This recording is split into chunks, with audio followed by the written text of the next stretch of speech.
Bueno, bienvenidas, buenas tardes. Vamos a comenzar la clase introductoria del eje 3, que refiere también al tronco común, como al igual que el módulo 2, referida a prácticas educativas inclusivas. eh, También pensar, reflexionar acerca de la diversidad. Vamos a trabajar a lo largo de este módulo también con algunos textos que se debaten, algunos textos que ponen en cuestión, que intentan reflexionar acerca de la normalidad en educación especial y de la normalidad entre comillas, por supuesto. También vamos a seguir como lo hemos hecho desde el principio, refiriéndonos a la inclusión educativa. Vamos a seguir mirándola desde otros costados, desde otros ángulos. Vamos a seguir preguntándonos acerca de qué aspectos todavía están pendientes, ¿no? A nivel social, cultural, político, de política pública, por supuesto, para hacer prácticas pedagógicas inclusivas en el nivel inicial. También vamos a, de la mano, en la línea que vamos a pensar o a reflexionar acerca de la anormalidad, vamos a preguntarnos por el otro de la pedagogía. También, dentro de las nuevas propuestas educativas, hemos seleccionado una bibliografía acerca de distintas experiencias que se han realizado de un amigo salteño, el Fabio Antúnez, que trabaja en pedagogía hospitalaria, para empezar a mirar de cerca las modalidades del sistema educativo implicadas en la pedagogía especial, tanto en el aula del nivel inicial como en los primeros años del nivel primario. Recuerden ustedes que, como siempre decimos, la unidad pedagógica sigue siendo espacio de trabajo, de incumbencia de ustedes como futuras egresadas del profesorado de educación inicial. Y vamos también a rápidamente asomarnos a pensar, a empezar vamos a decir, a destapar, empezar a darle un poco de significado a algunos conceptos que hoy son importantes de dar cuenta, que refieren a las configuraciones de apoyo, que algo ya hemos visto respecto a la configuración de apoyo, en esta cuestión de la triangulación, si ustedes quieren llamarle de esa manera, acerca del trabajo conjunto, en común, del dispositivo, del sujeto de la educación especial, con la escuela, con la dirección, los equipos de gestión de las escuelas, con los equipos interdisciplinares que algunas escuelas pueden tener, y también, por supuesto, con los docentes y con las terapias de apoyo, ¿no? Todos estos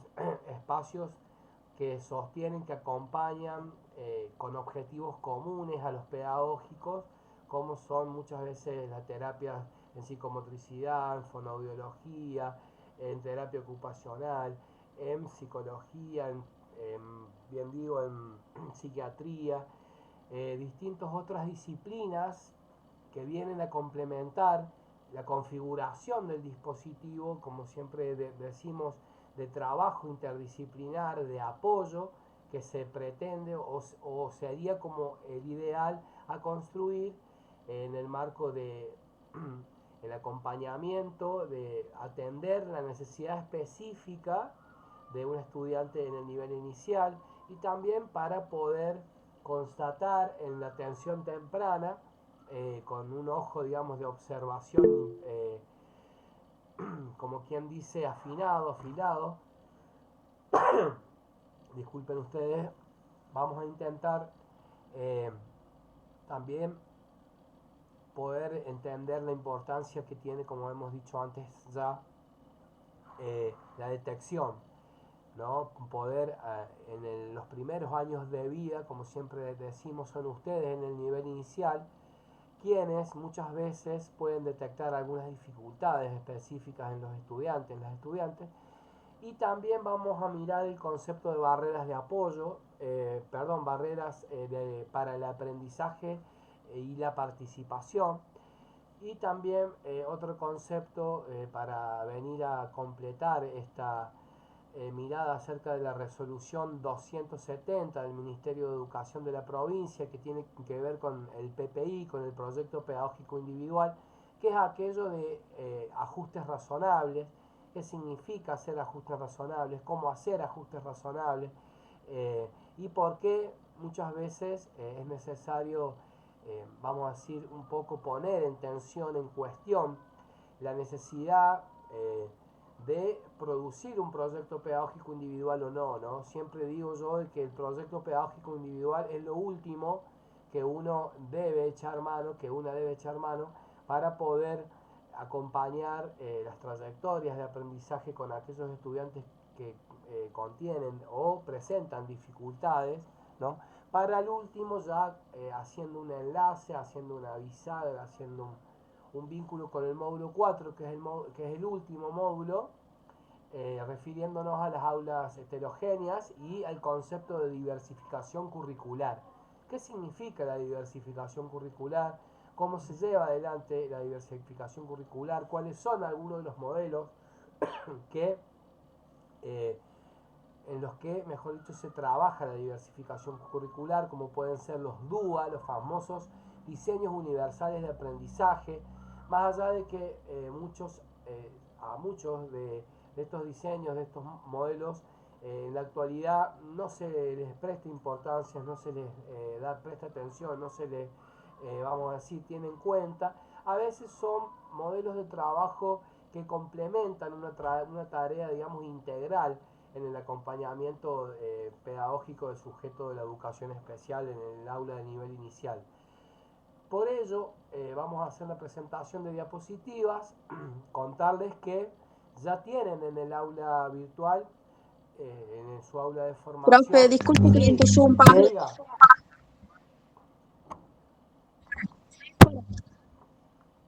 La escucho. Hay chicos que están en espera, Ah, están bien, queriendo entrar y no pueden. no las escucho. Menos mal que me avisaron. Bueno, ¿ustedes me escuchan bien? Ahí les di ingreso, gracias por avisar. Sí, profe, se Bueno, Sí, escucha, profe, gracias. no muy no, fuerte, pero sí. no muy fuerte, no se escucha muy bien. No, estoy bien, está bien. Bueno, estoy grabando, así que después seguramente voy a estar subiendo al aula. Ahí llegó otra compañera. La grabación, pero lo importante es que estén aquí porque bien decía, estoy mencionando, vamos a decir, concepto a concepto, lo que vamos a trabajar en el eje 3, pero también les estoy contando que ya tienen en su aula virtual el trabajo práctico del eje 2 y del eje 3. Es un trabajo práctico integrador, digo, de los ejes del módulo 2 y del módulo 3, donde vamos a enseguida pasarlo en limpio, punto a punto, sobre lo que pedimos hacer, lo que les pedimos trabajar a la luz de la bibliografía que han venido viendo en el eje 2 y en el eje 3, siempre por supuesto. Y también les voy a comentar acerca de cómo vamos a seguir eh, en adelante en los viernes próximos. El viernes 25 de octubre vamos a presentarles en sociedad el parcial domiciliario, que es un parcial de carácter individual.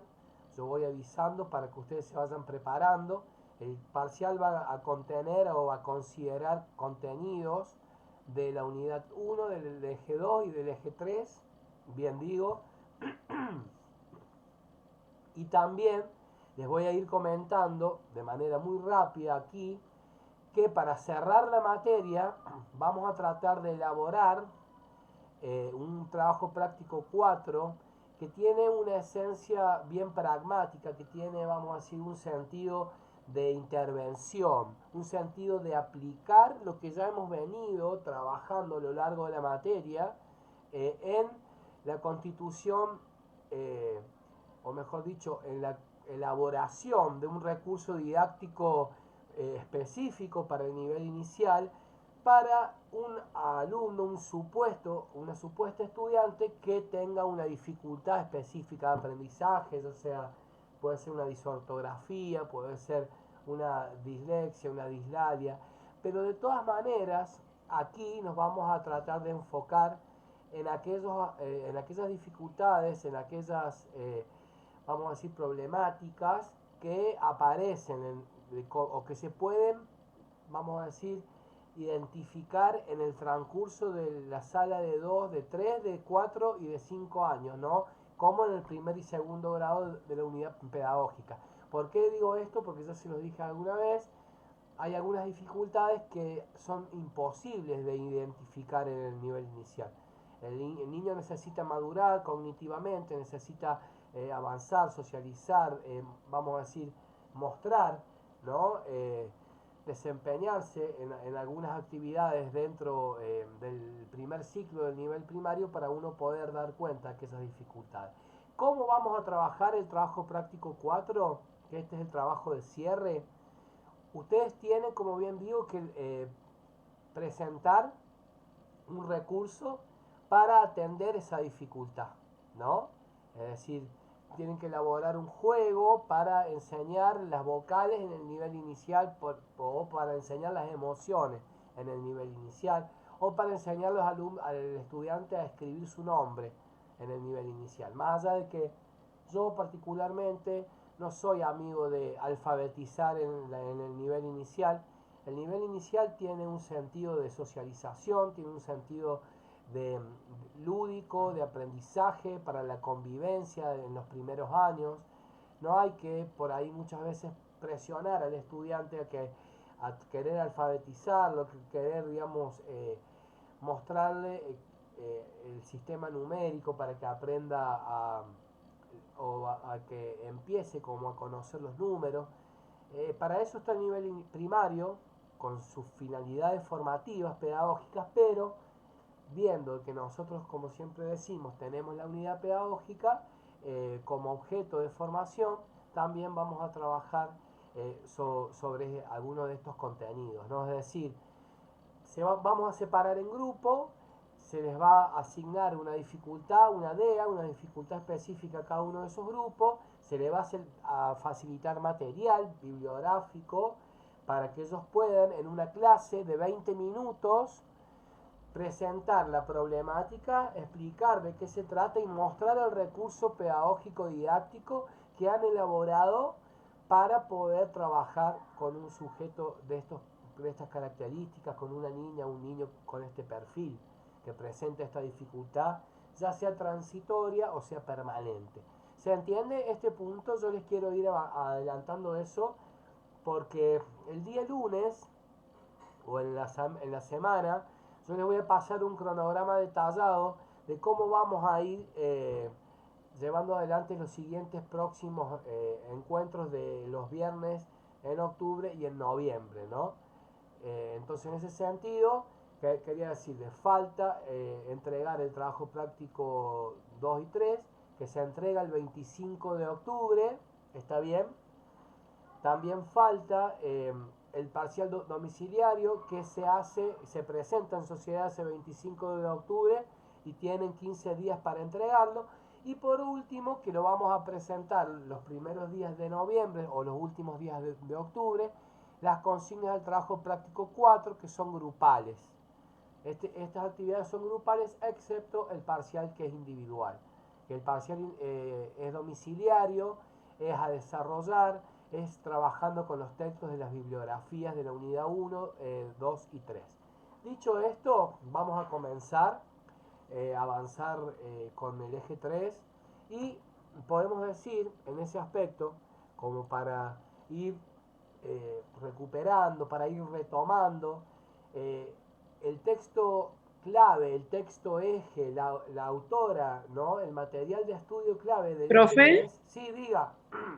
disculpe que lo interrumpa antes que Dale. comience. Hay chicas que están sin poder ingresar todavía. Bien, gracias por avisar. No me suenan a mí, por eso no les he podido, eh, no me he podido percatar, no me he podido dar cuenta. Gracias por el aviso. Y si llego a suceder de nuevo esto, avísenme, porque ahí viene otra. Bueno, sigo adelante. Decía, el texto eje, vamos a decir, que nuclea un poco más central, el más importante, el más relevante, con el que vamos a hacer hincapié también en el parcial, es el texto de María José Morzani, referido a una educación inclusiva, que ustedes ya lo tienen, lo trabajaron en parte en la unidad 1, ¿no? Y donde ella, bueno, nos refresca la idea de trabajar la educación inclusiva conlleva también pensar en la dignidad del derecho de todos y todas a recibir una educación que promueva el aprendizaje durante toda la vida. No nos olvidemos que si bien nosotros vamos a ser docentes del nivel inicial, tenemos que preparar los cimientos, como siempre decimos, para poder trabajar a lo largo, ¿no? De la vida y durante toda la vida. Es decir, como siempre lo planteamos, es súper importante, ya son casi las 7 de la tarde, bueno, es súper importante que nosotros podamos identificar, detectar y trabajar con las dificultades que se presentan en los primeros años para poder revertir, en el caso que se amerite poder hacerlo, respecto a la dificultad, con trabajo, con mucho ejercicio, con hábito, vamos a decir, y con los apoyos, las configuraciones de apoyo externa, que son las terapias, por supuesto, y con el trabajo interdisciplinar de equipo cuando la escuela lo presenta, cuando la escuela lo disponga, ¿no? Porque no todas las escuelas tienen equipos o gabinetes interdisciplinarios en ese sentido. Y bueno, en ese aspecto también es importante, no quiero mezclar mucho los tantos, pero en algún momento nos va a tocar hablar de lo que es el setup, que es un equipo que pertenece al ministerio, que son los que les hacen los seguimientos a aquellas personas que tienen los proyectos pedagógicos individuales y van determinando la posibilidad, de acuerdo a lo que la familia disponga, lo que la familia prefiera, si el alumno sigue en condiciones, si está bien atendido de acuerdo a sus necesidades específicas en la escuela común, o ya es necesario empezar a pensar en otro tipo de atenciones pedagógicas, en otro tipo de asistencias, ¿no?, integrales para el desarrollo de una buena calidad de vida del sujeto con dificultades, ¿no? Obviamente que dentro del sistema educativo hay este tipo de equipos cuando se puede trabajar de manera interdisciplinar para acompañar de la mejor manera a las escuelas, a los docentes, a las maestras de educación especial que trabajan en los jardines de infantes, que si bien no son muchos los que las tienen, están empezando cada día más a ser una realidad, es decir, se están materializando los jardines de infantes, los centros de formación para las infancias, que disponen de una maestra especial que puede trabajar con las docentes titulares, como son ustedes, como van a ser ustedes, en función de poder desarrollar el mejor potencial posible de este estudiante que presente esa dificultad, ¿no? Entonces, como bien decimos, el hilo conductor del espacio curricular tiene que ver con la educación inclusiva. Hablamos de que la educación inclusiva refiere en concreto, en principio, también a propender equidad, ¿no? Y no hablar demasiado de igualdad, si bien la igualdad de oportunidades es el punto de partida de todos los niños y de todas las niñas desde el punto de vista político, del derecho. Sabemos que la equidad es lo que viene a compensar o lo que viene a completar la atención específica de acuerdo a la necesidad que el estudiante presenta desde lo pedagógico, desde el aprendizaje, desde lo educativo, desde la enseñanza para la transferencia, digamos, de contenido, de ideas, de valores, de principios, ¿no? Entonces, la escuela inclusiva, ¿no?, da respuesta a las necesidades específicas de todos estos niños y niñas, pero todavía es un desafío seguir construyéndola, es un desafío seguir, vamos a decir, pensándola, haciéndola, es un desafío interpelarse a uno mismo, a una misma, que muchas veces ahora en la actualidad, con desconocimientos y con miedos, muchas de las maestras por ahí se atemorizan a la hora de trabajar, ¿no?, de manera pedagógica con alguna situación de dificultad específica de aprendizaje, pero tiene que ver con un proceso de trabajo, ¿no?, sin distinción ni exclusión, entender que la diversidad del alumnado como valor educativo es importante porque viene a enriquecer, ¿no?, la diversidad en el aula, y porque ya en la actualidad son muy pocas o ninguna las escuelas que quedan para trabajar de manera homogénea.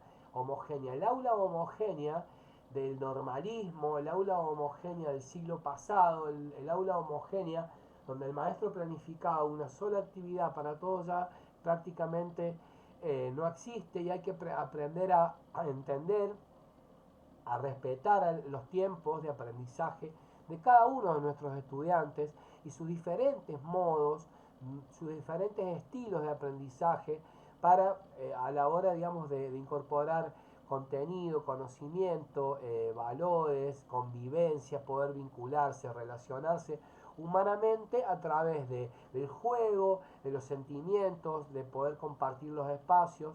Y no se trata de generar la peligrosa cultura de la tolerancia. Esto ya lo hemos hablado, ya lo hemos dicho, lo voy a decir de nuevo, porque sabemos que muchas veces la tolerancia es forzada.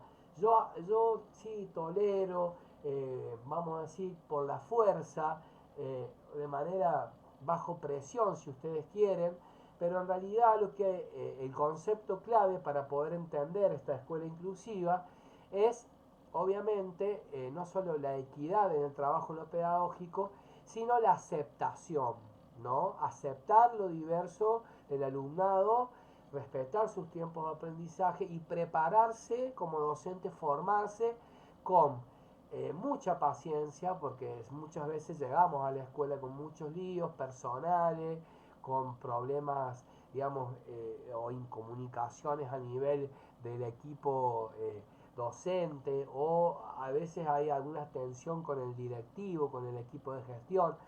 Cuando yo trabajo con un estudiante con dificultades específicas dentro de un aula común, tengo que dejar todo eso de lado.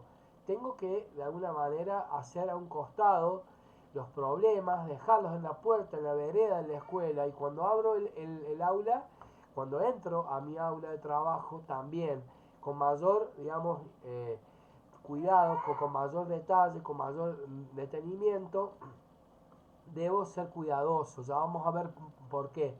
Aprender a disciplinarme, ¿no? Esto que decíamos en algún momento, que la disciplina cuesta, uno a veces quiere participar, decir, comunicarse, dialogar, pero tiene que elegir muchas veces muy bien las palabras, cómo se comunica, la forma en que dice. No es lo mismo hablar de un enunciado que hablar de una enunciación. Tiene que ver con esto de cuidar mucho el acento, el tono, la forma, el gesto, la cara. Entonces, todo hace a un integrado, un yo integrado, que debo estar preparado, debo estar contenido, emocionalmente consciente, con mucha inteligencia emocional, para tener un manejo inclusive a la hora de construir propuestas o proyectos en común con mis compañeros de equipo, ¿no? Y, por supuesto, decir que si se trata, ¿no?, de construir una cultura inclusiva donde se respete la diferencia, es importante, obviamente, considerarla, como bien dijimos, como valor educativo, y cuidar la equidad de oportunidades y de atención para aquellos estudiantes que presentan una necesidad específica, ¿no? La educación inclusiva, eh, decíamos, considera la posibilidad de ofertar un aprendizaje posible a cada alumno, a cada alumna, y propone una enseñanza diversificada, es decir, pensar en actividades, ¿no? Diversificar el currículum significa básicamente esto: pensar distintos tipos de actividades que me permita el trabajo de enseñanza y facilite el aprendizaje de todos y todas, más allá de sus diversidades, sus diferencias, sus distintos talentos y sus distintas maneras y ritmos de aprendizaje, ¿no? Es decir, privilegiar la potencialidad del sujeto por sobre sus dificultades, permitirle sostenerse como alumno, atenderlo, acompañarlo, contenerlo, tiene crucial, digamos, papel a la hora, pilar de construir una escuela inclusiva. Esto de diversificar la currícula y poder atender las necesidades específicas del estudiante tiene que ver con el desarrollo de sus potencialidades y es clave para poder construir de a poco, en el tiempo hacia adelante, como desafío pedagógico y educativo, la escuela inclusiva que todos nosotros pensamos, queremos, soñamos y que necesitamos cambiar, porque todavía, créanme, no hay una escuela inclusiva en el nivel inicial ni en el nivel primario como debería existir, de acuerdo a las normativas que hay, de acuerdo a las condiciones y a los discursos políticos, educativos, pedagógicos que vienen, o vamos a decir, están presentes en los regímenes de prácticas, en las realidades educativas actuales, ¿no? Es decir, se dice mucho, como hemos dicho antes, pero se hace no mucho o muy poco, digamos, ¿no? Espérenme que me voy a sonar la nariz ahí.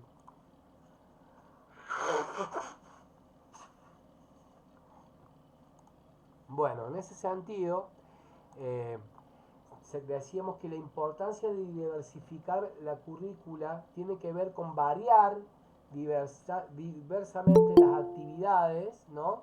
que uno puede ofrecer al estudiantado, ¿no? Espérenme que vamos a dar ingreso a una compañera acá, la verdad que es un tema esto, pero bueno, hay que con paciencia atender las necesidades específicas, valga la redundancia, es decir, ser paciente y esperar los tiempos de cada uno de los estudiantes, ¿no?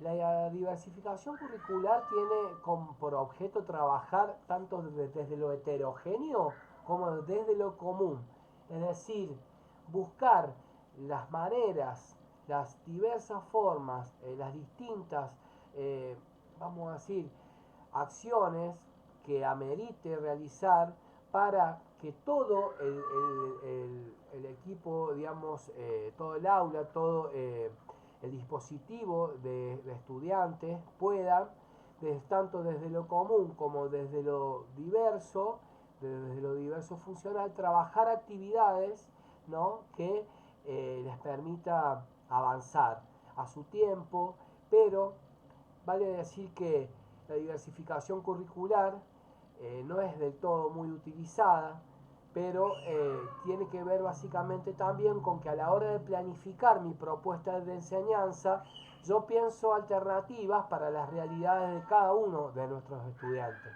Si yo sé que Juancito le gusta pintar, voy a trabajar el contenido de Juancito, o voy a adecuar o voy a tratar de orientar a trabajar con alguna pintura, algún dibujo, algún trabajo, digamos, más plástico, ¿no? Más artístico.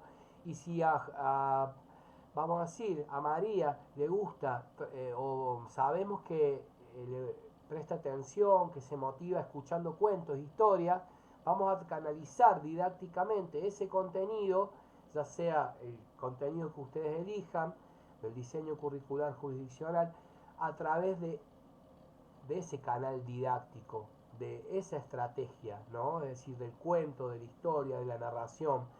Tiene que ver con diversificar las maneras de enseñar, por eso diversificar es singularizar dentro de lo contextual y plural, es decir, respetar las distintas pluralidades, las distintas condiciones que presentan nuestro grupo de estudiantes de manera singular, como bien decíamos recién en el ejemplo de Juan y de María, ¿no? Hablar hoy de escuela inclusiva para diversificar la currícula tiene que ver con hacer ciertas, vamos a decir, ajustes razonables, pensar en superar y eh, erradicar barreras para el aprendizaje y la participación, tiene que ver con generar aperturas para la accesibilidad en el trabajo con los materiales, manuales, en el trabajo con los espacios, en el trabajo con la forma de interacción, en el trabajo con el contenido, porque para encontrarnos o tratar de, digamos, de ir completando las trayectorias educativas integrales de nuestros estudiantes, tenemos que saber que las cronologías de aprendizaje en estas trayectorias son muy distintas. Hay estudiantes que termina la salita de 4 y todavía no aprende a escribir el nombre, de hecho, y lo consolida en la salita de 5 o en el primer grado, es decir, hay que ir a tiempo de aprendizaje, diversificando las actividades para ir reforzando los objetivos pedagógicos que se pretende realizar. Y decíamos, la trayectoria educativa integral son distintas maneras de abordar las diferentes cronologías de aprendizaje, respetarlas, contenerlas, atenderlas en sus necesidades específicas, que esto va a ser, digamos, el aula heterogénea que redefine la educación en los próximos años, en el tercer milenio, si ustedes quieren, que estamos transitando en la actualidad, ¿no? Entonces, en ese sentido, vale decir que, esperen un segundito, vamos a darle a Daniela Ferrari al ingreso. Decía que para poder trabajar con la diversificación curricular tenemos que entender que nosotros como docentes, ustedes como docentes, deben disciplinarse, deben saberse inacabadas, incompletas, deben saberse como sujetos que a la hora de enseñar están aprendiendo permanentemente de sus estudiantes. Dice Freire que aquel que pretende enseñar tiene que estar abierto permanentemente a aprender. Aquel que intenta enseñar o que quiere o tiene intenciones de enseñar debe saberse en un aprendizaje constante, ¿no? Debe estar aprendiendo de sus estudiantes, del contexto, de los colegas, de las situaciones problemáticas y de conflictos que se presentan en el día a día de la escuela y del sistema educativo. Por eso el Carlos Escliar, como buen, digamos, sensible, filósofo, pedagogo, fonoaudiólogo, y como un autor, digamos, que tiene una vasta trayectoria en el campo de la educación especial, nos llama la atención y nos pone en alerta para pensar el otro de la pedagogía. ¿Qué es esto del otro de la pedagogía? El otro de la pedagogía soy yo, dice Carlos Escliar. Lo plantea un poco en ese sentido, ¿no? ¿Y cómo que soy yo? ¿Qué significa que el otro de la pedagogía soy yo? Y sí, en un doble movimiento, desde una perspectiva filosófica, si ustedes quieren, el fundamento desde ese lugar, ¿no? de pensar al ser humano, en un doble movimiento en el que podemos percibir, por un lado, el movimiento de pensar al otro como incompleto, forzarlo, presionarlo, intimarlo a que aprenda. Como docente dentro del aula voy persiguiendo a un estudiante y obligándolo muchas veces a intentar aprender algunas cuestiones de contenido, vamos a decir, a desarrollar alguna actividad, y muchas veces no nos damos cuenta de que no es su tiempo, no está preparado o todavía no está dentro de sus maduraciones, no poder hacer lo que nosotros les proponemos. Por eso, esta cuestión de pensar al otro como incompleto, de hacerlo incompleto, decir, no, aquel no sabe, yo voy a forzar o voy a intentar enseñarle, y muchas veces no es el camino porque no está preparado el estudiante para poder completarse en ese sentido, ¿no? Dice Carlos Escliar, pensar al otro como incompleto, de hacerlo incompleto y de fabricar y producir más y más su incompletud, de poner cada vez más acento en aquellas cosas que no puede hacer, en el vaso medio lleno, y no realmente poder percibir o intentar trabajar con aquellos aspectos que sí puede trabajar el estudiante, ¿no?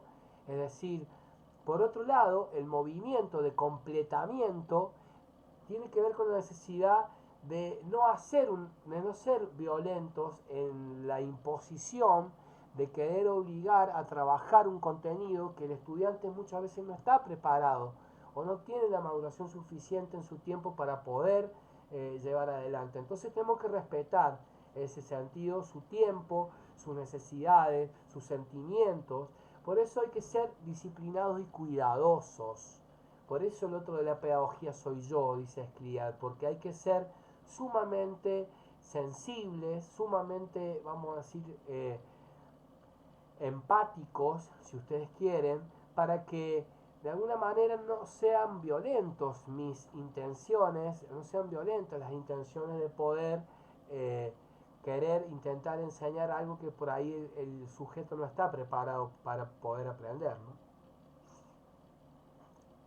Entonces, en ese sentido, el cambio de argumento, si es que lo hay, ¿no? Quizás se encuentra en pensarnos nosotros como incompletos, ustedes como incompletas, ¿no? Es decir, ¿qué quiere decir, profe, esto? Y sabernos incompletos, inacabados, en tanto como seres humanos somos, ¿no? Incompletos, y saber justamente que yo tengo que aprender del tiempo que el estudiante me está haciendo saber que él tiene, que me está presentando, sus capacidades, sus condiciones, su realidad, sus ánimos, sus energías, sus sentimientos, sus emociones, ¿no? Entonces, saberme incompleto como docente me hace el otro también de la pedagogía, el otro yo. ¿Cómo no me voy a saber incompleto de la pedagogía como si fuera el otro? Si yo me doy cuenta que también no estoy pudiendo atender la necesidad específica, no estoy sabiendo llevar los tiempos que el estudiante me está interpelando o me está presentando ante una situación, digamos, de conflicto, de tensión, a una instancia, digamos, un episodio de, vamos a decir, de gritos, de malestar, ¿no? Que siempre suele suceder en el nivel inicial.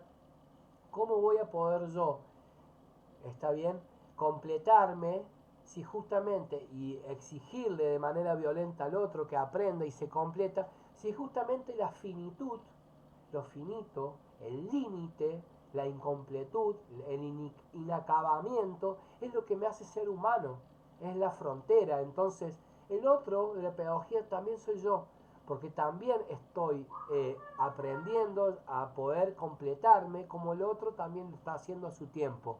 ¿Está bien? Entonces, el límite, la finitud, la frontera para poder enseñar sin violencia, sin imposición, es de alguna manera la idea de poder aprender a disciplinarme, a ponerme un límite en la forma en que me comunico, en la manera, digamos, en que abordo a un estudiante. Por eso yo decía que hay que aprender a saber disciplinarse, elegir las palabras en las que uno se comunica o actúa, interactúa con los estudiantes, porque disciplinarse no es nada fácil. Necesita, vamos a decir, de un proceso de aprendizaje, ¿no? Donde dar cuenta que la disciplina es hacer aquello que no me gusta o aquello que odio hacer como si lo amara, dice Mike Tyson en una de las memes o de los videos, los micro videos que andan girando en las redes sociales, ¿no? Entonces, el camino del infierno está lleno de grandes tentaciones. Es decir, muchas veces uno quiere por ahí con ánimo, entusiasmado, tentado de ir a enseñar a alguien que todavía no está preparado para aprender eso.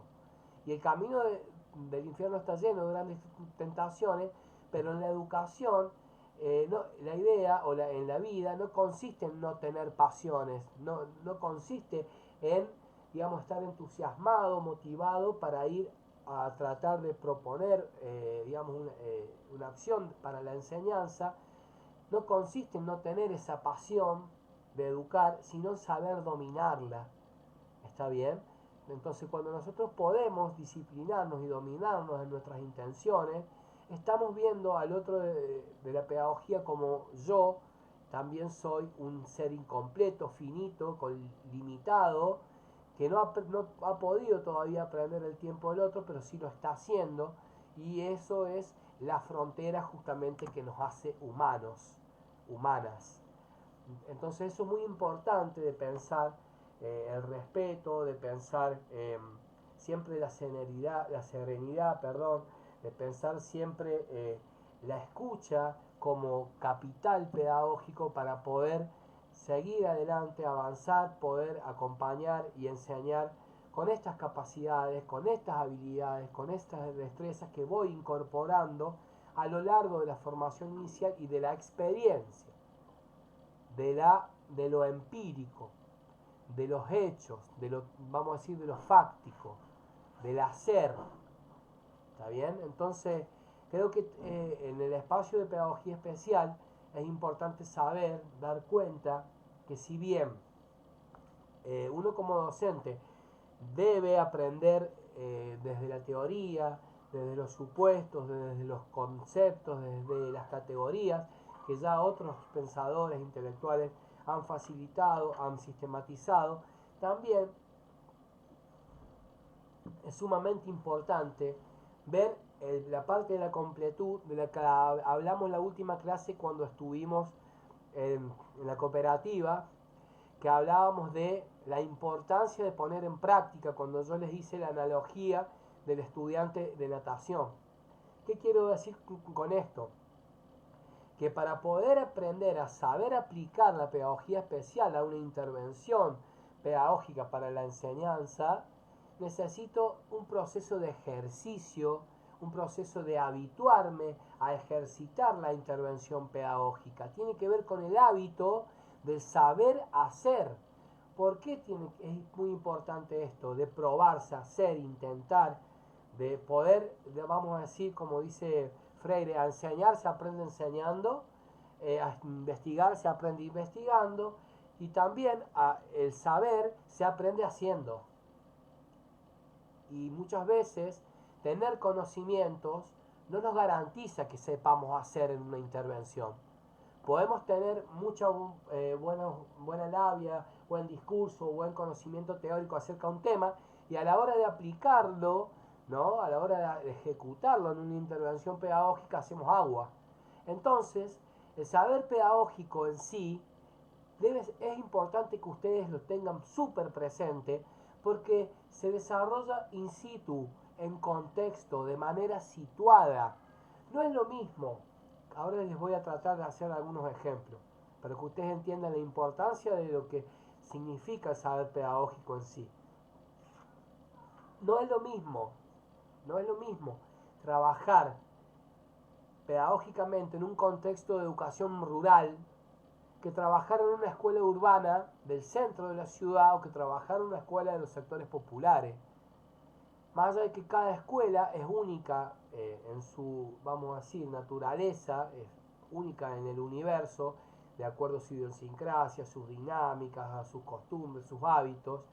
El saber pedagógico situado, contextualizado, es muy importante que ustedes lo puedan, digamos, comprender en primera instancia y después poder llevarlo adelante. Es decir, no es lo mismo enseñar en una escuela de contexto de encierro, en la cárcel, que enseñar en una escuela rural, que tener un saber pedagógico de aplicación en una escuela de jóvenes y adultos. No es lo mismo trabajar en el nivel inicial, no es lo mismo enseñar en la escuela especial, ¿no? Entonces, ustedes deben empezar a percibir que si bien el aspecto teórico en la formación es súper importante, también es igual de complementario y de integral poder empezar a saber hacer la intervención pedagógica especial, que es lo que vamos a hacer en la unidad 4, en el trabajo práctico 4, cuando por grupo se destinen las dificultades y ustedes tengan que armar la actividad para mostrarnos cómo trabajarían con un estudiante en estas condiciones, ¿no?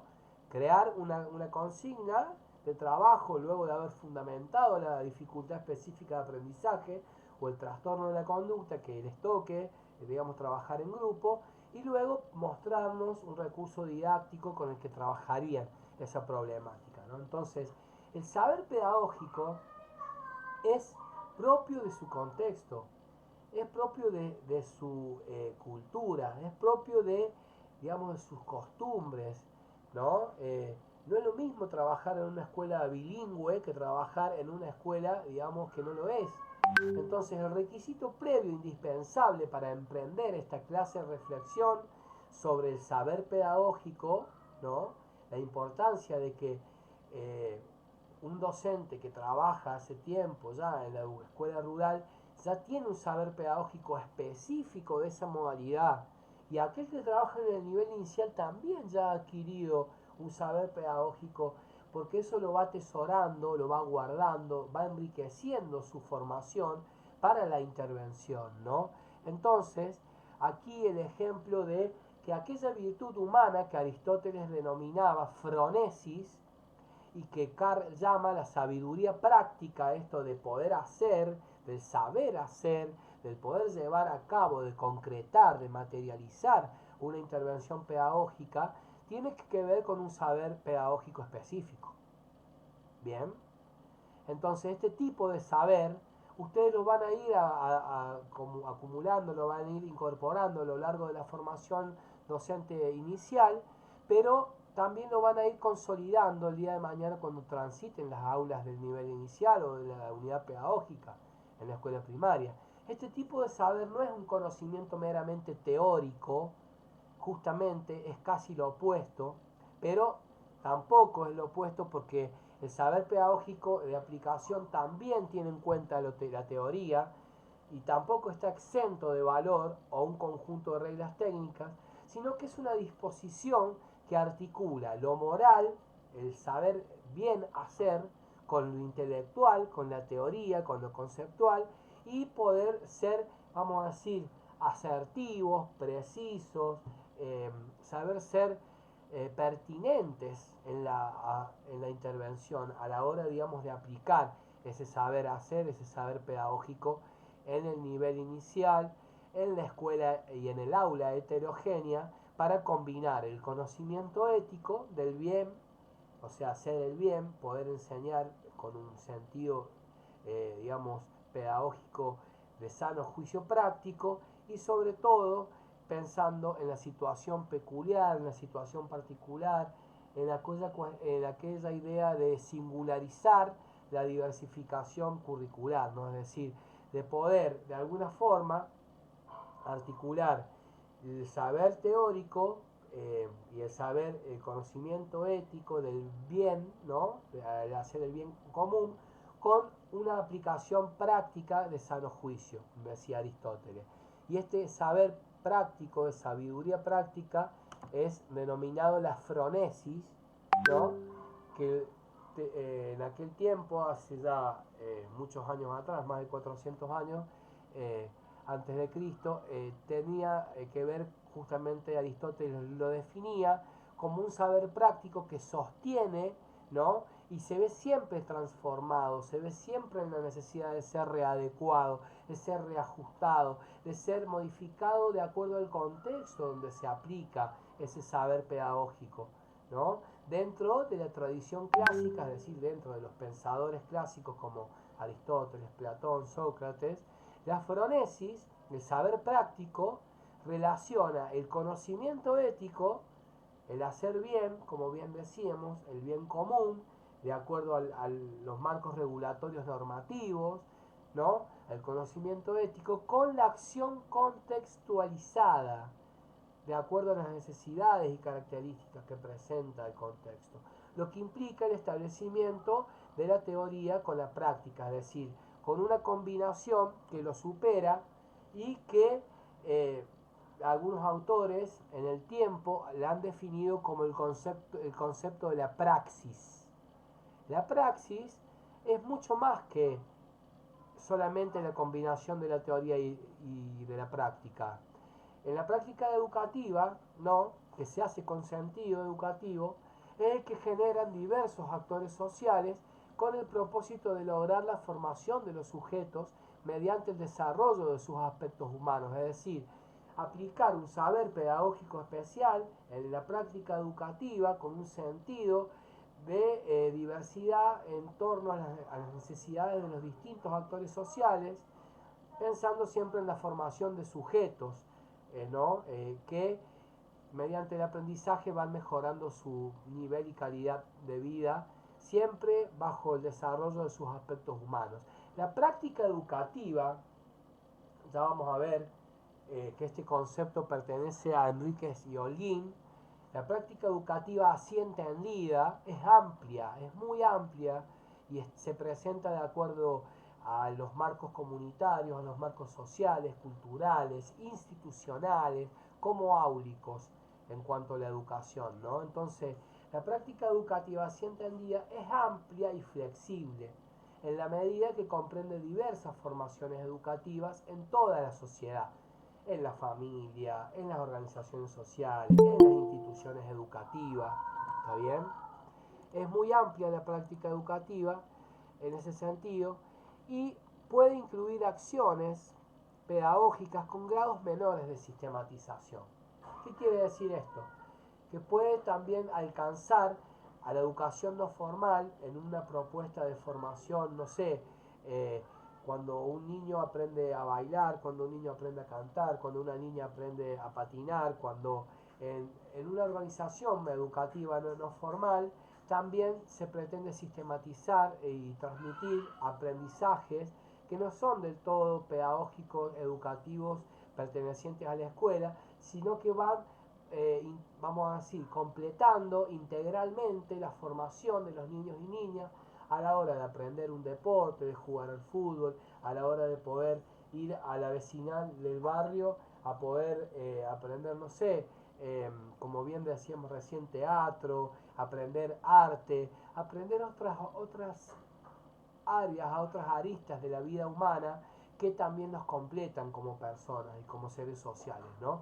Y también, ¿por qué no?, aquellos espacios donde la práctica educativa tiene escasa o nula planificación, como es la educación informal, ¿no? La educación que los niños conviven, por ejemplo, en el patio, en el jardín de la escuela, que algunos conversan, otros comparten, y todo esto va haciendo la práctica educativa, porque la práctica educativa se concibe desde lo más amplio que tiene que ver con lo social, con lo comunitario, como bien decíamos, con lo cultural, pero también incluye, es decir, también contiene, si ustedes quieren, la práctica educativa a la práctica docente y a la práctica de la enseñanza, con altos niveles de formalización, es decir, pensar el saber pedagógico especial para poder formarnos en la experiencia de lo empírico, en la práctica educativa, tiene que ver con comenzar a hacerlo desde lo social, ser gentiles, empáticos, asertivos, inclusivos desde lo social, que es lo que abarca el concepto de la práctica educativa ampliamente entendida, y también en la práctica docente en el sistema educativo. Si nosotros queremos una escuela inclusiva, queremos un sistema educativo inclusivo, necesitamos trabajar desde, vamos a decir, una ida y una vuelta, desde los primeros años de vida, concientizar en la inclusión a nuestros estudiantes en el nivel inicial, que empieza en la práctica pedagógica en el aula, como lo dice aquí la diapositiva, para que generacionalmente se vayan transformando esos niveles de conciencia a nivel social, y también trabajarlo desde lo más macro, que es lo social, que es lo comunitario, hacia la escuela. Es un doble movimiento, un doble juego, que para lograr una escuela y una educación inclusiva, prácticas educativas inclusivas, necesitamos trabajar desde lo pedagógico áurico hasta desde lo pedagógico social, por decirlo si ustedes quieren, ¿no? Entonces, en ese sentido, la praxis, como bien decíamos recién, es mucho más que la suma de la teoría y de la práctica. Es un concepto diferente al de teoría y al de práctica, pero las contiene y las supera. Que ahí le voy con un ejemplo que podría ser el mate que tengo aquí en la mano, para decir que la praxis en tal sentido es una actividad propia del ser humano. Todo lo que nosotros hacemos, todo lo que ustedes hacen en la vida tiene que ver con la praxis, con el saber hacer, vamos a decir, enriquecido y contenido por una buena teoría. ¿Cuántas formas de cebar el mate teóricamente yo conozco? Que el agua tiene que estar a 80, que el agua tiene que estar a 90 grados, que el agua, no, vamos a decir, no tiene que ser salada, obviamente, que el agua por ahí no tiene que pasar los 100 grados porque si no se quema, digamos, la hierba. Algunos teóricamente usan una hierba compuesta, otros dicen que el mejor mate es con solamente, vamos a decir, y tiene que ser un poronguito, no puede ser mate de madera o ni de metal porque ya no es el sabor no es el mismo. Fíjense cuántas orientaciones o directivas teóricas puede llegar a haber a la hora de ir y de combinar en la práctica todas estas recomendaciones teóricas para poder cebar un mate. ¿Está bien? Y a la hora de que yo voy a echar el agua en este mate de madera, estoy como conjugando en una praxis, estoy llevando a la práctica una teoría, pero en su momento digo, no, che, está muy caliente el agua, le voy a poner un poquito de agua fría para que no se queme la yerba. ¿Qué quiere decir esto? Quiere decir que de manera permanente la praxis se va ajustando de manera contextualizada en un saber pedagógico situado que ustedes con la experiencia van a ir acumulando e incorporando. Si bien esta actividad es mera, vamos a decir, es propia de todas las actividades que realiza el ser humano, a través de cual crea y recrea al mundo y va cambiando y va ajustando y va mejorando de forma perfectible de manera permanente, en donde la teoría y la práctica constituyen dos momentos inseparables, ¿no? ¿Cuántas recetas conocen ustedes que a la hora de llevarle el bizcochuelo al horno algo pasó que no tuve en cuenta, que se me quemó o hice mal la mezcla? Digo, tiene que ver con esto de la conciencia de la praxis a la hora de poder intervenir en una propuesta pedagógica de enseñanza. Si la teoría dice de que yo a un niño con TEA en el nivel inicial con autismo tengo que de alguna manera tratar de contenerlo, no presionarlo, no levantarle la voz o no negarlo porque por ahí se altera y digo, no hay un TEA igual al otro, pero a veces, muchas veces esas recomendaciones, esas herramientas en lo pedagógico para poder crear el clima de aprendizaje a mí me sirven, la contención, la escucha, la risa, el buen vivir, el buen momento, digamos, para atravesar una condición eh, de alegría, si ustedes quieren decirlo de esa manera, me facilita o me favorece a la hora de poder realizar una propuesta, digamos, de intervención pedagógica o decir, o llevar una actividad, para decirlo más fácilmente, para que ese estudiante lleve adelante o pueda, digamos, realizar, desarrollar y pueda ir incorporando algunas cuestiones en su aprendizaje, ir consolidando otras, ¿no? Pero digo, para no ir dando más vueltas sobre lo mismo, la praxis se recrea de manera permanente, de acuerdo a la teoría que yo tengo, pero de acuerdo también a las condiciones del contexto en la que yo voy trabajando como docente, ¿no? Y en ese momento de la acción, en el momento digamos, de llevar adelante la intervención, constituyen dos momentos inseparables.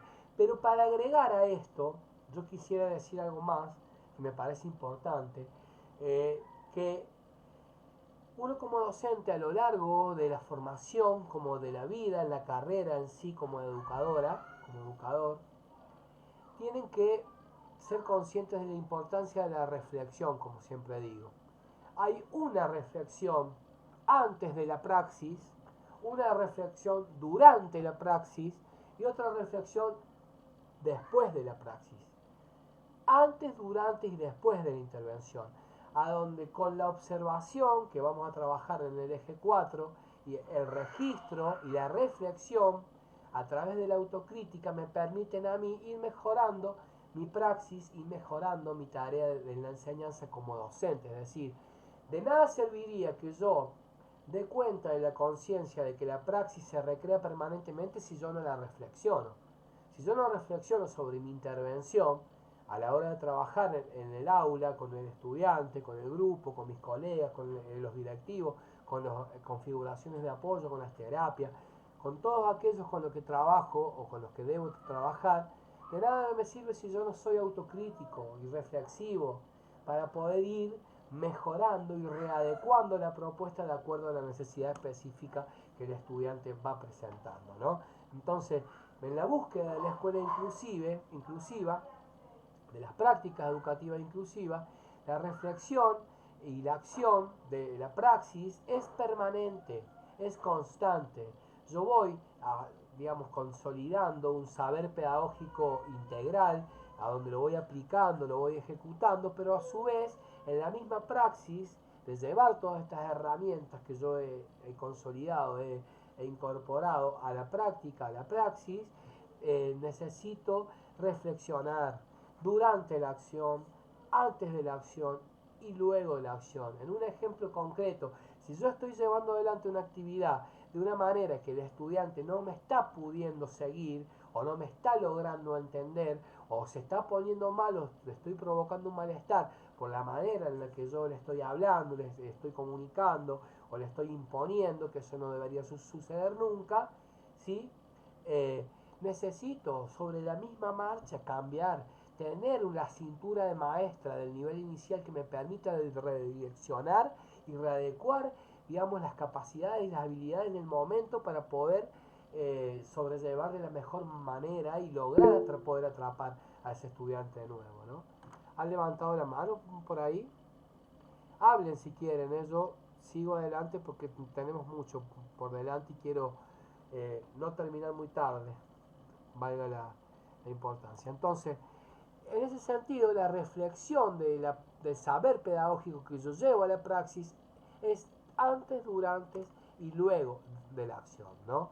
Esto es muy importante que ustedes los tengan presente a lo largo de toda su carrera, tanto en la formación actual como luego, porque va a ser lo que va a ir, vamos a decir, afianzándolas en la cintura de maestra a la hora de trabajar con un emergente, porque por ahí no tienen mucho tiempo para planificar sobre lo que yo voy a llevar adelante respecto de lo que sucedió acá. Mira, tenemos estas condiciones, sucedió tal cosa, se produjo este malestar, hubo esta contingencia, este imponderable. La escuela en ese sentido está al orden del día para poder presentar obstáculos y emergentes a la hora de trabajar. Entonces, yo tengo como docente que aprender a saber aplicar un saber pedagógico, valga la redundancia, aprender a hacer un saber hacer que me permita reflexionarlo antes, durante y después para ser cada vez más asertivo y pertinente a la hora de llevar adelante, digamos, la actividad con mis estudiantes, ¿no? Entonces, sigo adelante.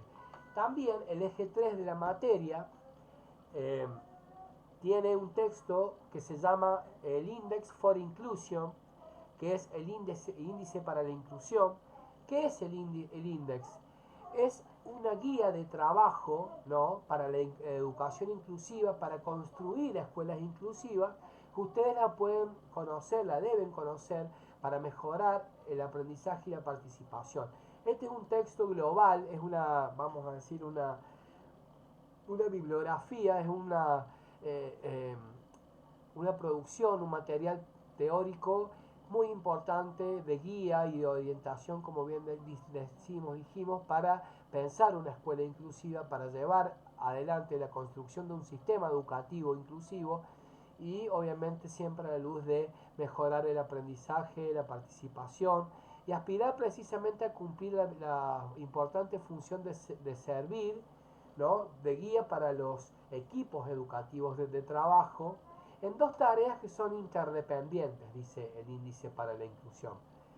Si bien es una guía para docentes donde con mucha atención se pone, digo, a la hora de pensar la equidad en la pedagogía especial o en la pedagogía en general, en las escuelas que pretenden en su horizonte ir incorporando prácticas pedagógicas y educativas inclusivas, tienen que ser conscientes, hacer, vamos a decir, razonable la idea de trabajar dos tareas interdependientes, que son, en primer lugar, la idea de poder repasar, de recapitular, de reconstruir, de, vamos a decir, retomar, de hacer un raconto, si ustedes quieren, de ir pasando en limpio cuáles son los valores que mueven a la acción de esta escuela y sobre aquellos que realmente quisieras que se hiciera esta escuela inclusiva.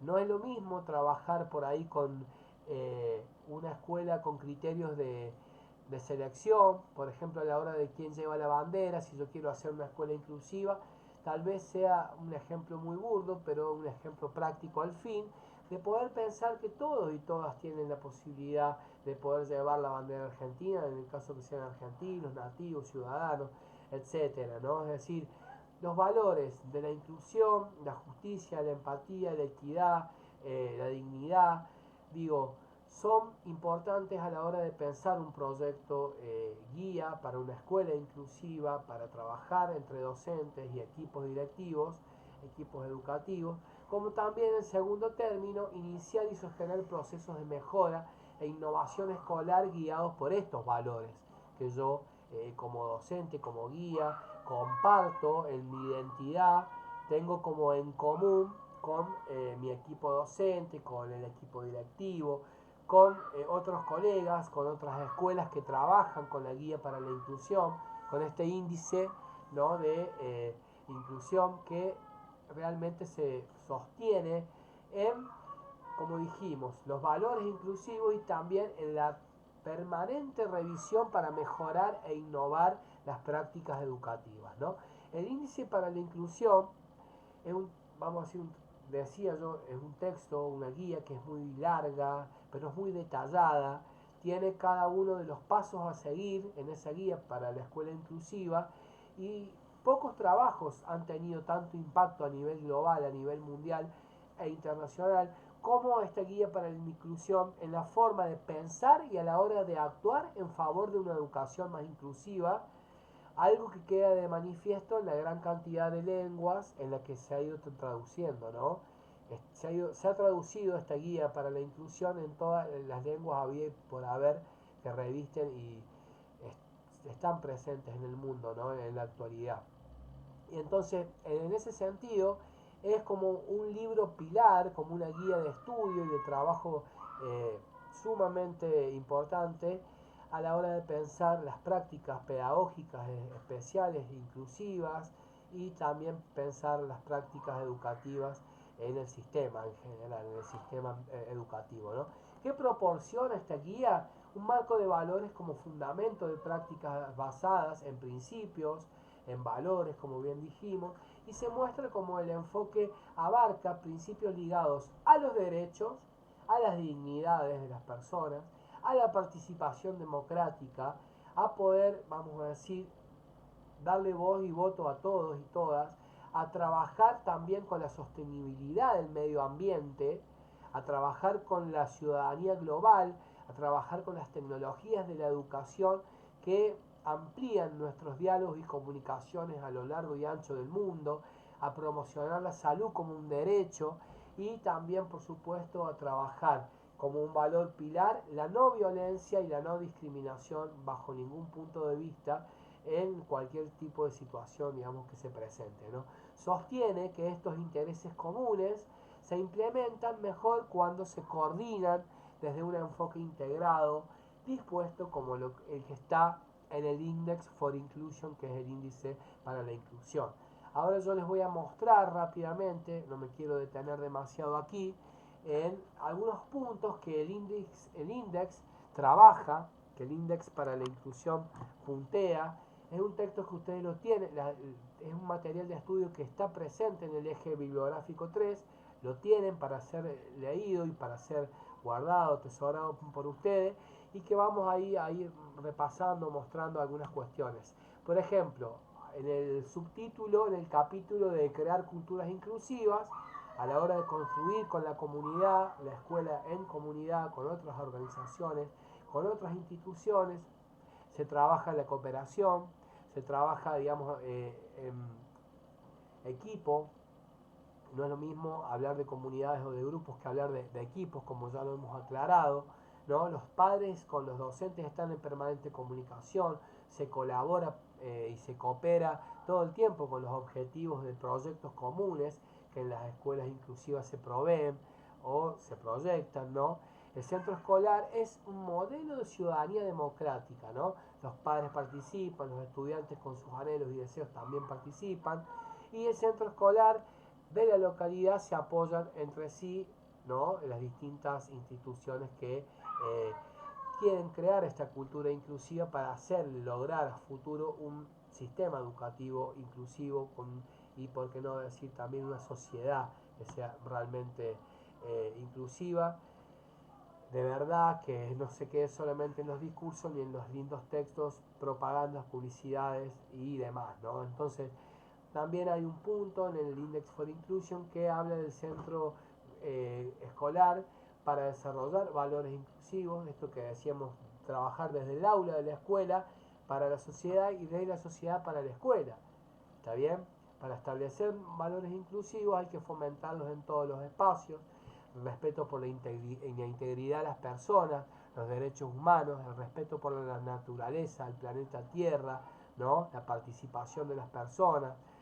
Todos los estudiantes son valorados por igual, todos tienen algo para mostrar, algo para decir, algo para hacer dentro de una escuela inclusiva, ¿no? Y es el mismo centro escolar el que promueve la convivencia y anima a los estudiantes a sentirse bien consigo mismos, ¿no? También tiene un proceso de mejora participativo, se crean espacios para poder construir desde las diferencias, tiene un enfoque de liderazgo inclusivo, siempre sostenido en los cimientos de los valores de la inclusión y sobre todo los proyectos permanentes que atienden equitativamente las necesidades específicas, a las necesidades singulares que los estudiantes van presentando, y los grupos de enseñanza, los equipos docentes trabajan siempre de manera, vamos a decir, interdisciplinar, de acuerdo a sus formaciones, de acuerdo a las proyecciones que la escuela realiza, se coadyuvan, se van complementando e integrando de manera solidaria entre los equipos de trabajo, ¿no? También se trabaja la diversidad, se apoya, vamos a decir, el desarrollo integral desde, como bien dijimos, los derechos a la salud, a la educación. El aprendizaje y el desarrollo curricular también está a la luz de lo que son los diseños. En el caso nuestro, siempre trabajar con los proyectos educativos institucionales que cada institución debería tener o tiene.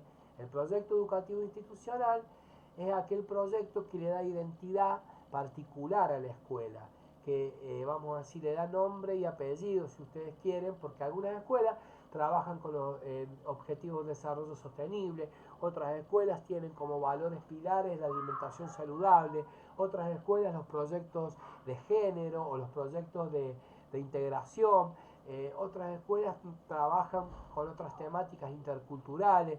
Digo, cada uno de los proyectos educativos institucionales que las escuelas tienen hacen a su vez el proyecto educativo institucional y hacen a la identidad, ¿no?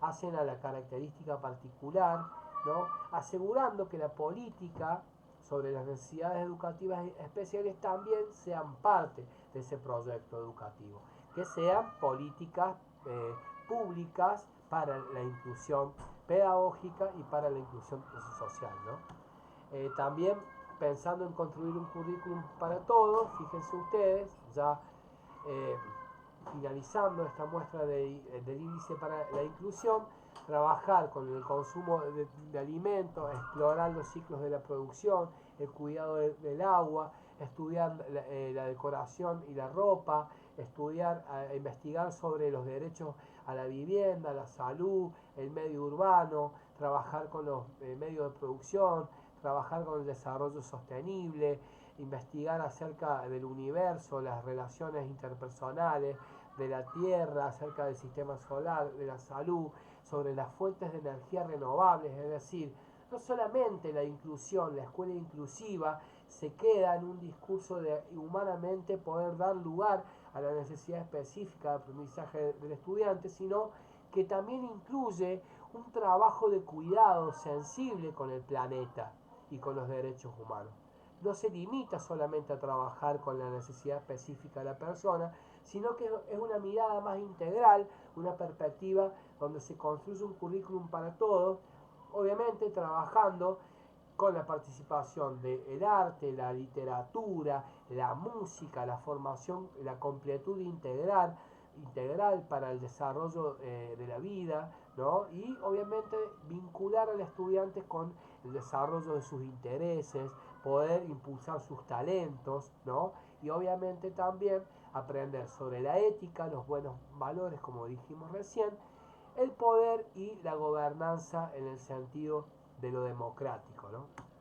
Entonces, el índice para la inclusión, dentro de las propuestas de escuelas inclusivas, también detecta y también de alguna manera considera empezar a percibir la necesidad desde el punto de vista social como desde el punto de vista institucional y áulico, por supuesto, identificar y erradicar algunas barreras de aprendizaje. ¿Cuáles son esos tipos de barreras para el aprendizaje? Pueden ser barreras edilicias, barreras vamos a decir, culturales, lingüísticas, de creencias, de hábitos, de valores, las barreras actitudinales, que son las más peligrosas, que tienen que ver con la intencionalidad del docente o del estudiante que también convive en la práctica educativa inclusiva dentro del aula y dentro de la institución educativa, las barreras ideológicas y también como las barreras políticas. Yo ahora no se los voy a pasar porque nos va a llevar más tiempo, pero aquí en esta diapositiva ustedes tienen un video, como también tienen de manera más acabada un texto en la bibliografía del eje 3, específicamente trabaja, piensa, reflexiona, identifica e interpela a superar las distintas barreras de aprendizaje para la participación, tanto desde el punto de vista social como pedagógico, en las escuelas inclusivas, ¿no? Hablar de las BAP, de las barreras para el aprendizaje y la participación, es importante porque nos van concientizando sobre todo aquello que hay que eliminar, que hay que erradicar del sistema educativo, de la escuela inclusiva y del aula, vamos a decir, multicultural, del aula inclusiva, ¿no? Entonces, en ese sentido, les pido que después miren este video porque es cortito, creo que dura 3 o 4 minutos, y también, no solamente que es cortito, es preciso en lo conceptual, sino también que al final les propone hacer lectura de un texto PDF donde amplían y profundizan cómo eliminar las barreras para el aprendizaje y la participación, ¿no? Bueno, aquí voy a ir promediando la clase de hoy, vamos a retomar la próxima, pero ahí viene alguien a sumarse. Yo no quería hacer muy larga la clase porque había feriado, pero decir que vamos a seguir trabajando sobre la accesibilidad y la inclusión. ¿Qué significa esto de pensar la accesibilidad en una escuela inclusiva? Cuando las necesidades de las personas con discapacidades se consideran específicamente, digamos, y en función de ello, los productos que se elaboran en la escuela, los servicios que se llevan adelante a nivel social como escolar y los establecimientos educativos, las instituciones públicas que por derecho se construyen o modifican de manera que todo el mundo, todas las personas puedan tener accesibilidad, puedan tener acceso, que puedan utilizar, que puedan usar todas las personas sin distinción de género, raza, si ustedes quieren, entre comillas, lenguaje, idioma, proveniencia cultural, social, política, económica, más allá de su capacidad y su habilidad, debe por derecho tener acceso humano a, vamos a decir, el servicio, al beneficio que esa institución del sistema provee, ¿no? Yo siempre me acuerdo de un ejemplo de una alumna que tenía en una tecnicatura del Poder Judicial que me dijo, profe, dice, yo a veces cuando le tengo que tomar declaración en el Poder Judicial a una persona que es sordomuda, no puedo hacerlo.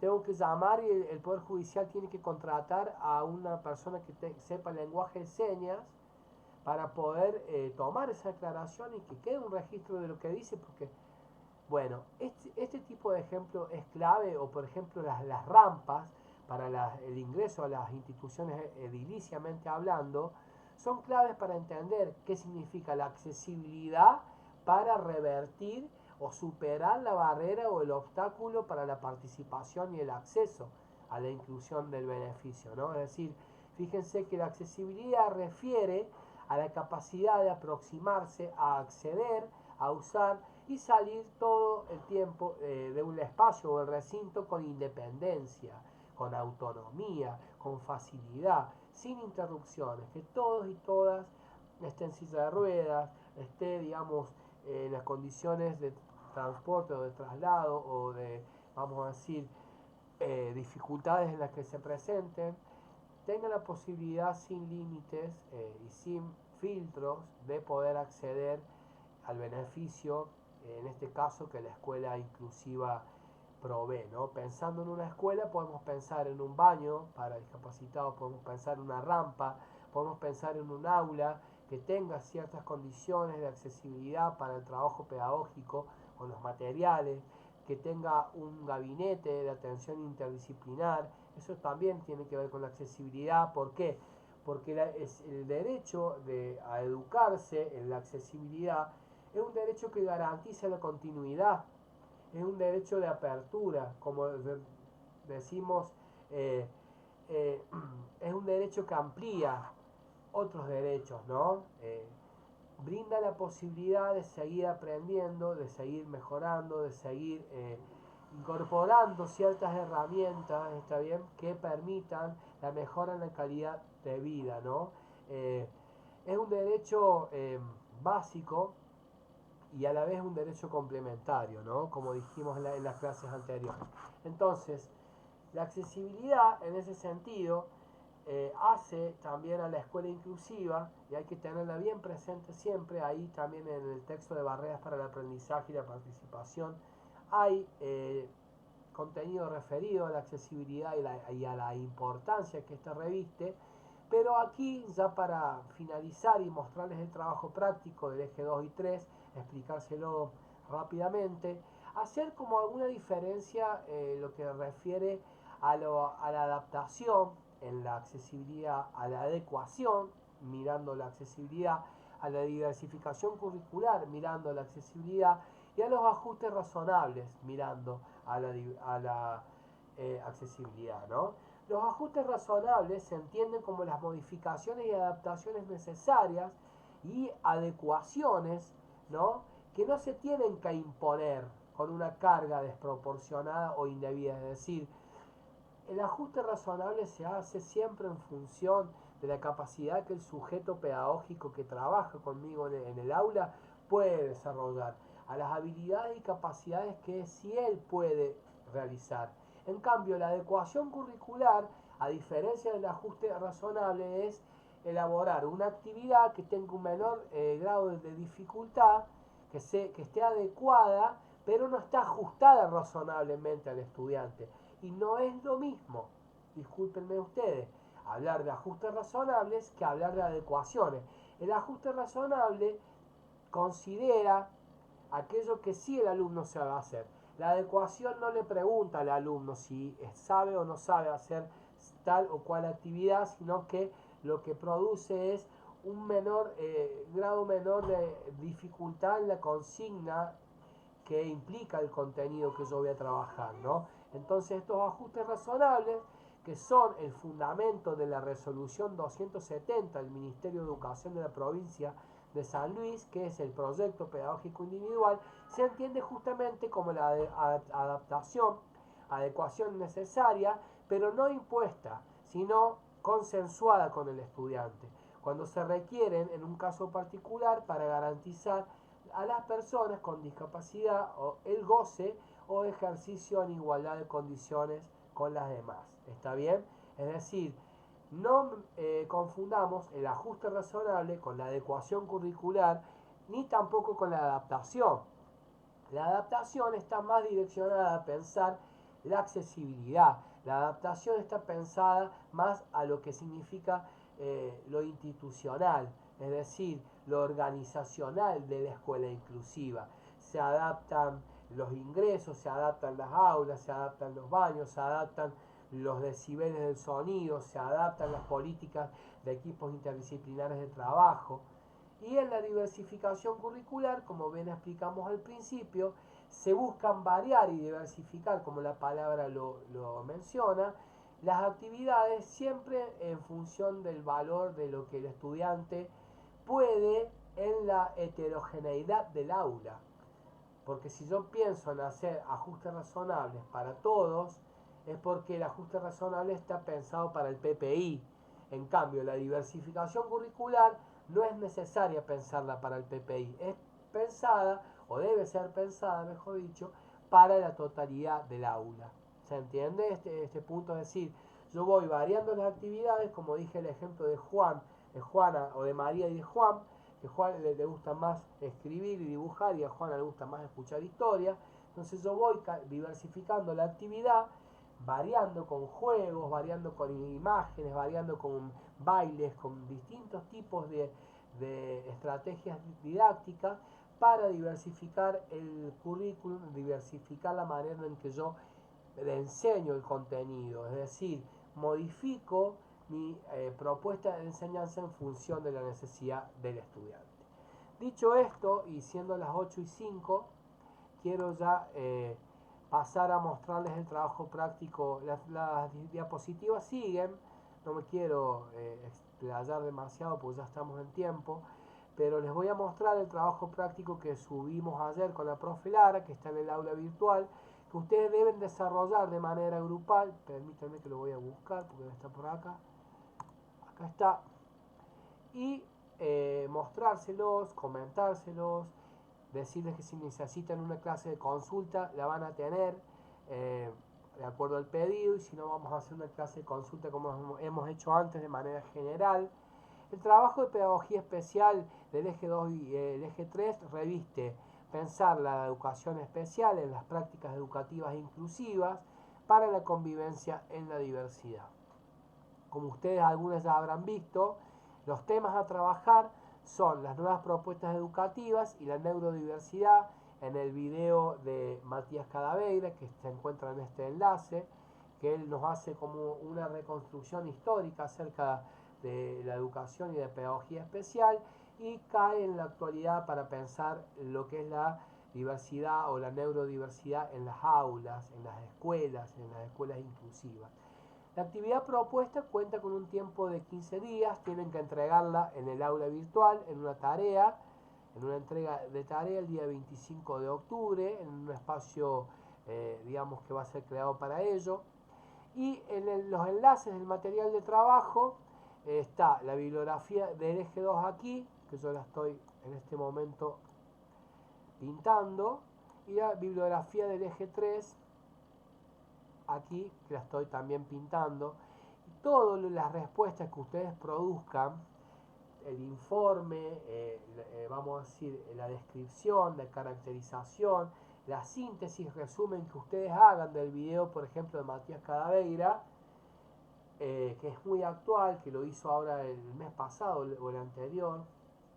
Yo me tomé el trabajo de grabarlo porque es muy preciso, es muy didáctico, es muy claro y es integral, desde la actualidad hasta el pasado, desde el pasado hasta nuestros días, ¿no? Pero todo aquello que ustedes produzcan, traten de hacerlo a la luz de los conceptos que hemos trabajado. Para eso tomen las diapositivas que hemos compartido en el aula, que hemos usado como soporte, digamos, de imagen en las aulas y también en las clases que hemos tenido, tanto virtual como presencial, y también en los textos. Es decir, hablen, cuenten, escriban, expliquen, sinteticen, resuman, desarrollen, argumenten, fundamenten, pero háganlo desde los conceptos, desde algunas de las ideas trabajadas en el material de estudio bibliográfico del eje 2 y del eje 3. ¿Está bien?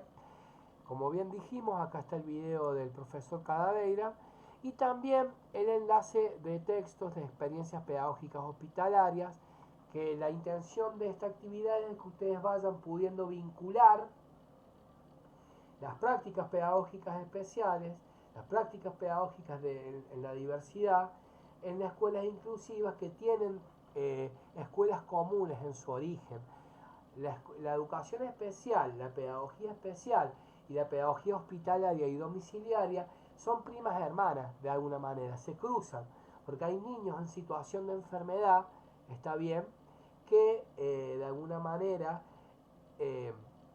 tienen ciertos tiempos de permanencia en su situación, digamos, de enfermedad, como decía, algunas de manera permanente, otras de manera transitoria, pero van y vuelven de las escuelas de orígenes, es decir, a veces puede transitar la escolaridad de manera normal en un aula común, muchas veces por su dificultad tiene que volver a ser internado o estar algunos días más en el hospital. Entonces, la importancia del derecho a la educación para la continuidad pedagógica como base también de la pedagogía especial radica en conocer experiencias pedagógicas hospitalarias y domiciliarias que están en el texto del Fabio Antunes, que es un profe amigo de Salta, que es una de las mayores referencias de la pedagogía hospitalaria en Argentina y en Latinoamérica, que él nos muestra una serie de experiencias. Ustedes tienen que elegir una experiencia de todas las que hay en su libro y hacer una reflexión también a la luz de los conceptos trabajados en el eje 2 y del eje 3. ¿Está bien? Entonces, los objetivos de este trabajo práctico son identificar las ideas centrales del video propuesto en relación a los contenidos referidos del módulo 2 y módulo 3. Es decir, analizar, reflexionar de acuerdo a lo que Matías Cadaveira nos dice, pero siempre a la luz de los conceptos ya trabajados en el material bibliográfico. Entonces, reflexionar sobre nuevas propuestas educativas a la luz, digamos, de las experiencias que nos comparte Fabio Antunes en su texto Nuevos Desafíos Educativos, y trabajar también el enfoque de la enseñanza en la diversidad, ¿no? Es decir, saber que la continuidad de la pedagogía especial en un aula común puede estar dada del viaje del hospital hasta la escuela, o de la casa, del internado domiciliario hasta la escuela, tanto en el nivel inicial como en el nivel primario, en los primeros años del nivel primario que ustedes tienen incumbencias como docentes, ¿no? Entonces, esto de identificar ideas claves, reflexionar sobre las nuevas propuestas educativas a la luz de los conceptos del eje 2 y del eje 3, para poder conocer cuánta diversidad existe en las continuidades pedagógicas y en los desafíos a futuro que presentan o pueden presentar las distintas escuelas inclusivas en nuestros tiempos, ¿no? Y también iniciarse como futuros docentes en los nuevos avances y desafíos de la concepción de la neurodiversidad y la inclusión que revisten los materiales de estudios presentados, con los cuales ustedes van a trabajar. Entonces, la primera consigna del profesor Cadaveira del video tiene que ver en que ustedes realicen una síntesis, un resumen, a modo de informe, si ustedes quieren, de manera también reflexiva, con los contenidos más relevantes del video, pero trabajados también en combinación, de manera complementaria, como dijimos ya anteriormente, con los conceptos del eje 2 y del eje 3 de la asignatura Pedagogía Especial. Este mismo debe ser de al menos una página, es decir, el análisis que ustedes hagan, la reflexión, el informe que produzcan a partir de la reflexión del texto, del video de Matías Cadaveira, tiene que tener por lo menos una carilla. Es decir, dos carillas, disculpen. Debe tener al menos una página, dos carillas. Puede tener más, pero no puede tener menos. Y no se olviden de enriquecer ese escrito con los textos, conceptos trabajados en las presentaciones y en la bibliografía del eje 2 y del eje 3.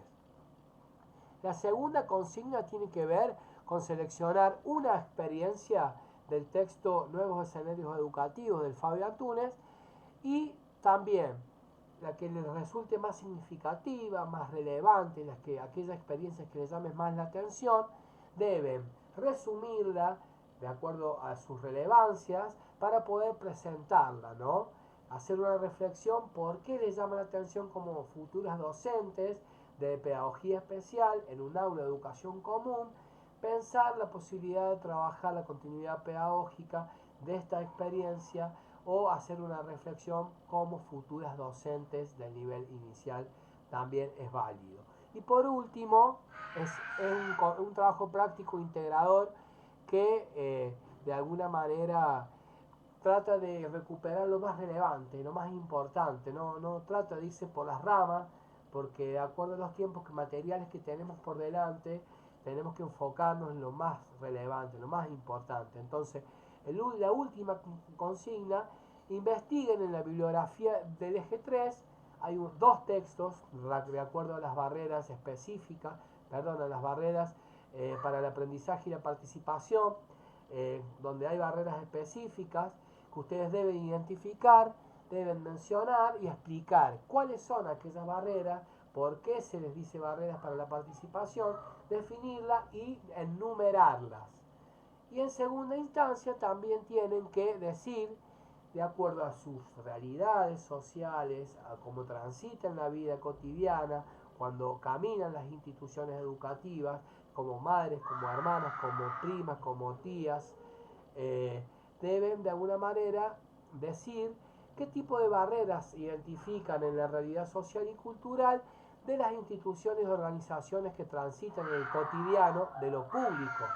Cuando entran en una institución pública en el municipio, cuando entran en una escuela, cuando entran en una casa de gobierno, cuando entran en alguna dependencia pública o en una plaza, en cualquier lugar donde ustedes puedan finitamente, de manera muy detallada, de manera muy analítica, de manera muy, vamos a decir, no rebuscada, pero sí intentando profundizar, ¿no? ¿Cuáles son aquellas barreras que ustedes ven en lo edilicio, lo cultural, en lo político, en una plaza, en una escuela, en el cotidiano de sus días, en la realidad social, en los territorios en los que transitan, ¿no es cierto? Entonces, esto sería como un poco la síntesis, está bien, del trabajo práctico del eje 2 y 3. Quiero decirles, ya para terminar la clase y abrir a preguntas, a consultas, que el día viernes que viene, que creo que si yo no me equivoco, déjenme ver acá, es 18, voy a hacer clase presencial, vamos a estar con la profe Lara, de nuevo la presencialidad para que ustedes puedan terminar de hacer las presentaciones y para que yo pueda, si tengo tiempo, hacer cerrar el eje 3. Si no, lo cerraré la próxima clase de manera virtual, pero la idea es que ustedes no se olviden, quienes quedaron preparadas para presentar el trabajo práctico y defender el trabajo práctico 1, no se olviden que deben hacerlo el próximo viernes de 16:30 en adelante. No van a tener clases de psicología. Yo ya no pude congeniar, no pude consensuar con las profesoras porque ellas se dedican a trabajar más en la virtualidad. Yo voy a ir el viernes que viene, el viernes siguiente que es 25, no. Vamos a presentar el trabajo práctico, el parcial domiciliario, perdón, de manera virtual y vamos a terminar de cerrar el eje 3 de manera virtual para seguir encarando después luego lo que significa noviembre, ¿no? A donde en noviembre vamos a presentar también el cronograma de cómo vamos a cerrar el mes. Y bueno, dicho esto, les recuerdo que les decía que el día lunes les voy a pasar un cronograma detallado de que vamos a realizar cada día de encuentro que nos quede, tanto en lo virtual como en lo presencial, y para prepararles a ustedes con tiempo la consigna del trabajo práctico 4, que eso sí es de manera presencial, vamos a tener que estar en Tiri, concretamente, a donde ustedes van a tener que defender y fundamentar, presentar la dificultad específica de aprendizaje y mostrarnos el recurso didáctico que vayan a realizar. Dicho esto, no tengo más que decir. Tengo más que decir, pero no quiero estirarlo más, ya que es viernes, el cuerpo lo sabe, es feriado, entonces me abro a las preguntitas, chicas, si quieren hacernos alguna pregunta. También saben ustedes que está la profe Lara, por cualquier necesidad de consulta que tengan. No sé si hay alguna pregunta, profe. Profe, Sí, diga. ahí están diciendo en el grupo que el viernes 18 rinden. No sé qué es lo que rinden las Sí, chicas. ya hablé con Vero y con Ah, Roxana Tropich y me dijeron que rinden algunas alumnas lengua y literatura. O ajá. creo que se llama lengua, no, escritura o literatura, Lectura y escritura. lectura y escritura en la universidad. Sí, esa es la materia. Eh, ¿Quiénes son las alumnas? Después que te pasen un listadito de quiénes son quienes rinden y que no se preocupen, que se enfoquen en rendir. El resto de las compañeras que vayan a presentar las actividades, como el trabajo práctico número 1, y seguimos adelante. ¿Alguna otra duda, pregunta? Pero que realmente sean las chicas que rinden, no que digan que rinden y no van a rendir, por El, favor. el viernes 18 tienen parcial de psicología. Ajá, bien. Ajá. ¿Sí? Pero el parcial cierran el sábado, creo. Así que lo podemos hacer presencial a la clase igual. Sí, nuestros horarios, En ¿está nuestros bien? horarios, en nuestros horarios, siempre en nuestros horarios, Sí, y sí. vamos a tratar de ese día acelerar, agilizar el trámite de la presentación para que Sí, todos porque puedan presentar el trabajo. ¿Cómo? quedan muchísimos grupos, profe. ¿7? No, muchos. Bueno, bueno. Vamos a agilizar y nos vamos a quedar hasta la hora que haga falta. Yo a las 10 tomo el colectivo de vuelta, Profe, así que... disculpe. Sí, ¿A diga. qué hora empieza la clase? Perdón, el viernes 18 Y con usted. el colectivo llega a las 19:45. Yo quisiera llegar antes. Mira, si puedo ese día viernes, me voy a ir a las 11 de la mañana para que empecemos a las 10, a las 6:30 puntual. Pero dudo que pueda hacerlo porque yo tengo actividades en mi trabajo acá a la mañana y voy a estar toda la tarde divagando en la plaza de Tilizarao para hacer tiempo, ¿no?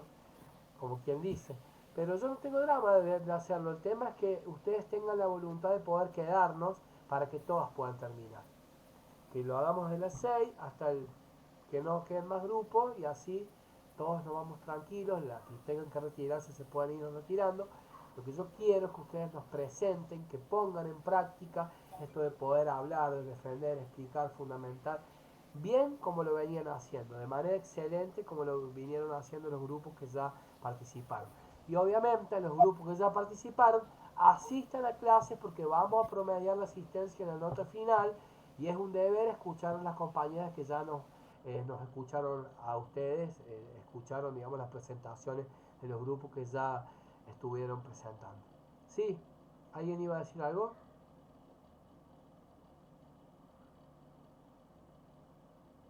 Bueno, gracias por la paciencia, profe, gracias por el compromiso, la verdad que les agradezco mucho. Yo hubiera sido mucho más fácil para mí quedarme a jugar con mis hijos, estar en casa, salir a pasear a la plaza, pero es mi compromiso con ustedes poder dictar todo el contenido de la materia y también poder escucharles en sus necesidades, en aquellas dificultades que se vayan presentando. Entonces, la consulta que ustedes tengan, que se vayan apareciendo, digamos, en el transcurso de los días, le escriben a la profe Lara y vamos congeniando un encuentro para sacar dudas, erradicar cualquier tipo digo, de inquietud que ustedes tengan, ¿no? Muchas gracias y dicho esto, doy por finalizada la clase si no hay más preguntas. Gracias, profe Lara, por su tiempo y por su amabilidad, por el nexo permanente en la comunicación. No, de nada, profe.